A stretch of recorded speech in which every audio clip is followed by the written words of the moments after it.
Hello बच्चों। तो हमने अभी तक मैथमेटिक्स के 5 मेजर चैप्टर्स कवर कर लिए हैं, जिसमें है number system, second chapter polynomials, coordinate geometry, linear equation in two variables and finally lines and angles, जो जस्ट हमने अभी अभी कंप्लीट करा है। आज हम स्टार्ट करने वाले हैं chapter 7 which is triangles. Triangles एक ऐसा सब्जेक्ट है जो आप 7th 8th हर क्लास में पढ़ते हुए आ रहे हो और थोड़ा थोड़ा आपने ट्राइंगल्स के बारे में हर क्लास में सीखा है। आज हम उसी नॉलेज बेस को थोड़ा सा और आगे बढ़ाएंगे और ट्राइंगल्स के बारे में बहुत ही इंटरेस्टिंग फैक्ट्स और उससे रिलेटेड कुछ थ्योरम्स को सीखेंगे। So without any delay let's start. सबसे पहले तो एक ट्राइंगल होता क्या है? सो ट्राइंगल जैसा कि इसका नाम है ट्राई एंगल, यानी कि एक ऐसा फिगर जिसके अंदर टोटल 3 साइड्स होती हैं और 3 ही एंगल्स होते हैं।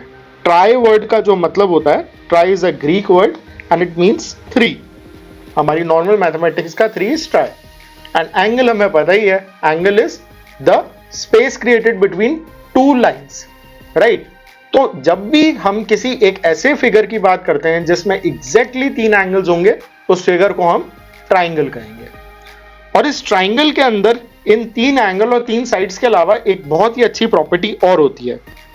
वो प्रॉपर्टी ये होती है कि ट्राइंगल के तीनों angles, let's suppose this is angle 1, this is angle 2, this is angle 3, तो angle 1 plus angle 2 plus angle 3 will always be equal to 180 degrees. यानी ट्राइंगल के तीनों एंगल्स का सम will always be equal to 180 degrees। अब ये तो था basic कि ट्राइंगल होता क्या है। अब ट्राइंगल कितने अलग अलग टाइप के होते हैं। आपने मेजरली जो सबसे इंपॉर्टेंट जो एक मेजर टाइप का ट्राइंगल पढ़ा है वो होता है right angle triangle. Right angle triangle कैसा ट्राइंगल होता है?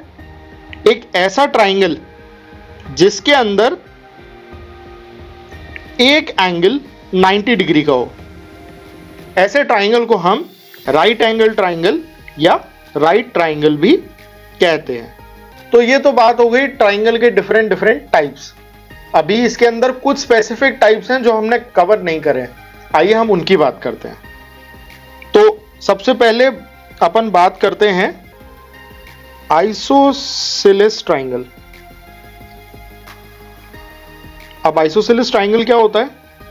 अगर आप लोगों को याद है तो आप इसको कमेंट सेक्शन में पोस्ट करके हमें बता सकते हो।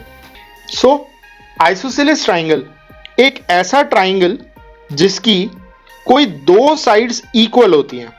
यानी कि लेट्स सपोज अगर ये एक ट्राइंगल है ए बी सी, अगर इस ट्राइंगल में if A B is equal to A C और A C is equal to B C और A B is equal to B C, इन तीनों में से कोई भी स्टेटमेंट अगर ट्रू है तो ऐसे में हम इस ट्राइंगल को आइसोसेलेस ट्राइंगल कहेंगे। So by definition isosceles triangle is a triangle with 2 equal sides.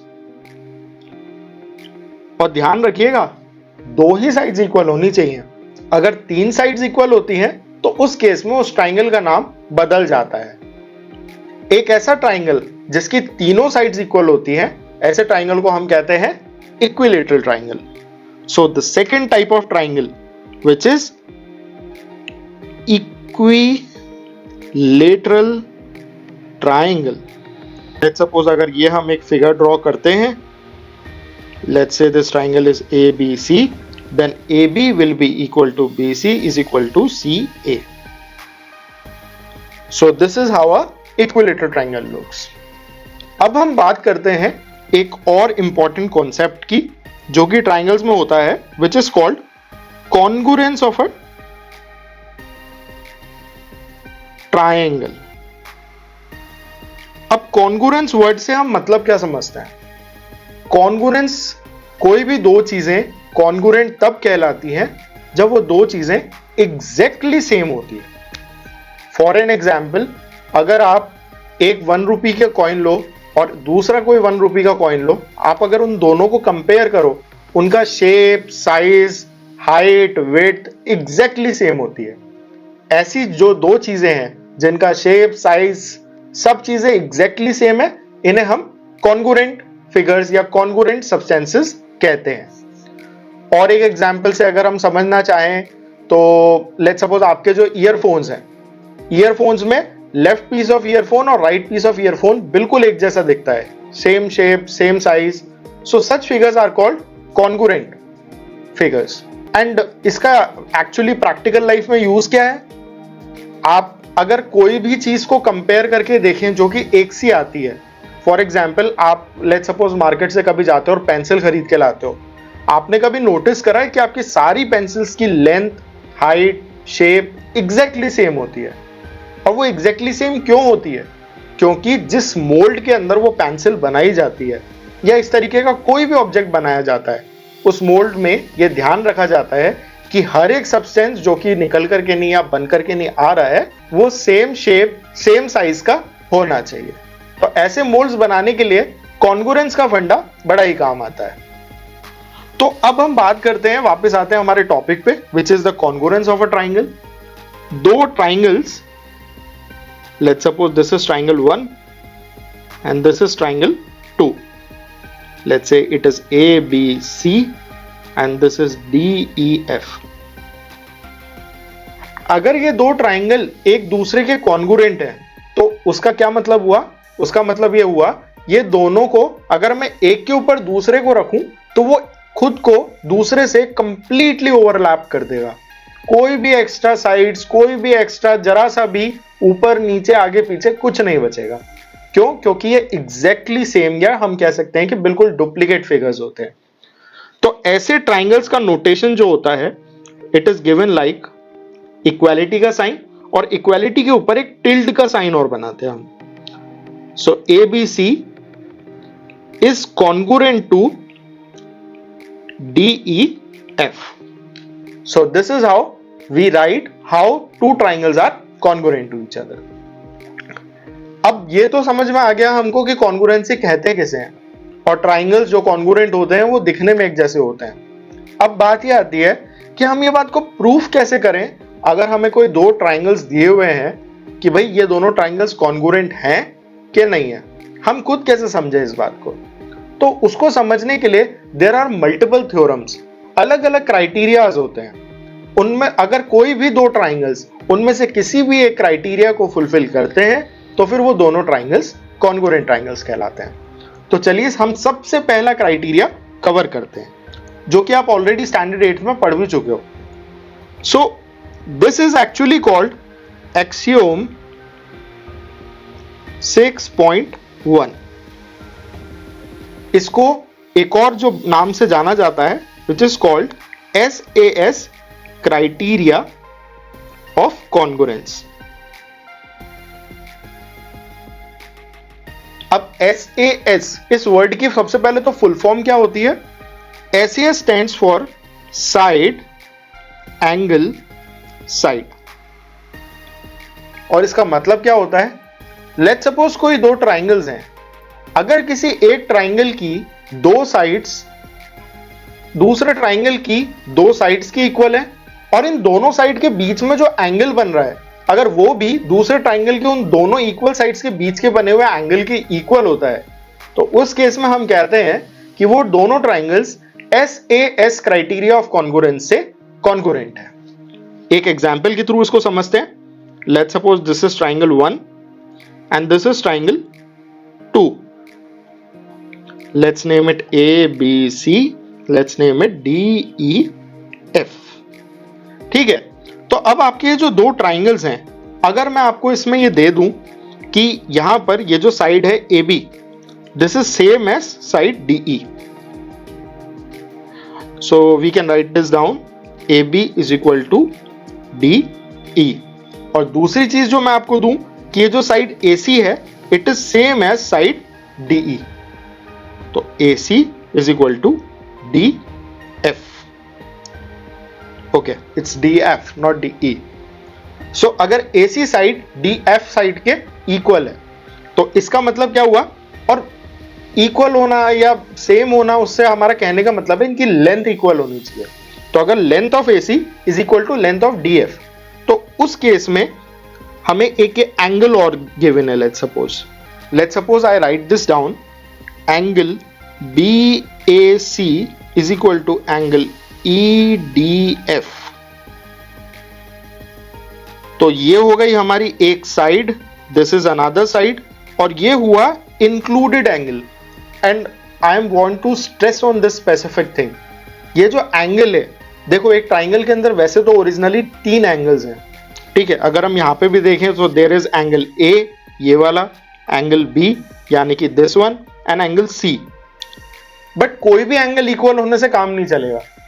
Angle वही वाला इक्वल होना चाहिए जो कि जो दो सेम या दो कॉन्ग्रुएंट साइड्स हैं, दो इक्वल लेंथ वाली साइड्स हैं, उन्हीं के बीच में आने वाला एंगल ही दोनों ट्राइंगल के अंदर इक्वल होना चाहिए.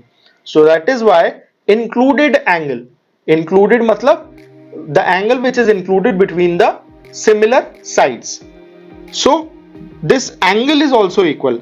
देन वी कैन से कि by SAS criteria of congruence, triangle ABC is congruent to triangle DEF. तो इस तरीके से अगर हमें कभी भी दो ट्राइंगल्स को कॉन्ग्रुएंट प्रूव करना है थ्रू SAS क्राइटेरिया, हम उसको इस तरीके से पूरा मेंशन करेंगे, जहां पे हम पहले ये प्रूव करेंगे कि ट्राइंगल 1 और ट्राइंगल 2 की कोई फर्स्ट साइड है वो इक्वल है, फिर ट्राइंगल 1 और ट्राइंगल 2 की सेकंड साइड है वो भी इक्वल है, and then the included angle in both the triangles that is also equal. So then we can establish SAS criteria. और इसको लिखने का तरीका भी हमेशा SAS होता है. इसको आप ना तो SSA लिखोगे ना ASS लिखोगे. उसका कारण यही है क्योंकि SAS लिखने से हमें थोड़ा सा इंट्यूशन पड़ता है कि ये जो A है ना, ये हमेशा दोनों साइड्स के बीच में होना चाहिए. So that is why SAS. यहीं से हमारी निकल के आती है theorem 7.1. Theorem 7.1 basically SAS criteria से हम एक और क्राइटेरिया डिराइव करते हैं, which is called ASA criteria of congruence. अब ASA क्राइटेरिया का फुल फॉर्म क्या होगा? जैसे SAS का फुल फॉर्म था साइड एंगल साइड, वैसे ही ASA criteria will be called angle side angle. और अगर आप सारे वीडियोस को ध्यान से पढ़ते हो तो आप इतना तो डेफिनेटली समझ ही गए होंगे कि एंगल साइड एंगल, ये कहने का मतलब ये हुआ कि अगर किन्हीं दो ट्राइंगल में दो एंगल्स वो इक्वल है और एक कोई भी साइड वो इक्वल है, then that actually qualifies for angle side angle criteria of congruence. यहां पे भी कंडीशन है कि जो आपकी साइड है वो साइड होनी चाहिए जो कि उन दोनों एंगल्स को टच कर रही हो. इसको एक एग्जांपल डायग्राम के थ्रू समझते हैं. तो let's suppose this is your triangle 1, this is your triangle 2. Let's again name it ABC and DEF. अब मान लीजिए आपको क्वेश्चन में दिया हुआ है कि this angle B is equal to angle E. Angle B is equal to angle E. और ये जो एंगल C है this is equal to angle F. Angle C is equal to angle F. So ये हो गया हमारा statement 1, ये हो गया स्टेटमेंट 2. और ये जो साइड है BC this is also equal to side EF. तो अगर ये BC और EF ये साइड भी इक्वल होती है तो ये एंगल और ये साइड, और यहां पे आप ध्यान रख करके नहीं, अगर आप देखेंगे तो हमने साइड वही इक्वल रखी है जिस साइड पे ये दोनों एंगल्स टच कर रहे हैं. आप इसमें से किसी भी, जैसे कि आप अगर ये ट्राइंगल नंबर 1 में देखोगे तो ट्राइंगल नंबर 1 में खाली एक ये जो BC साइड है वो ऐसी साइड है जिसके ऊपर एंगल B भी टच कर रहा है और एंगल C भी टच कर रहा है. इसके अलावा बची हुई दोनों साइड पे खाली एक ही साइड में एंगल टच हो रहा है. सो दैट इज व्हाई हमें वही लाइन उठानी है जिस लाइन के अंदर दोनों एंगल्स टच हो रहे हैं. So in this specific case we can safely say that triangle ABC will be congruent to triangle DEF. and why? by ASA criteria.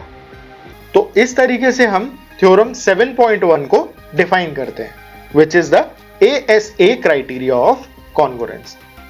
सो इतना काफी है आपके लिए एक्सरसाइज 7.1 को पूरा सॉल्व करने के लिए।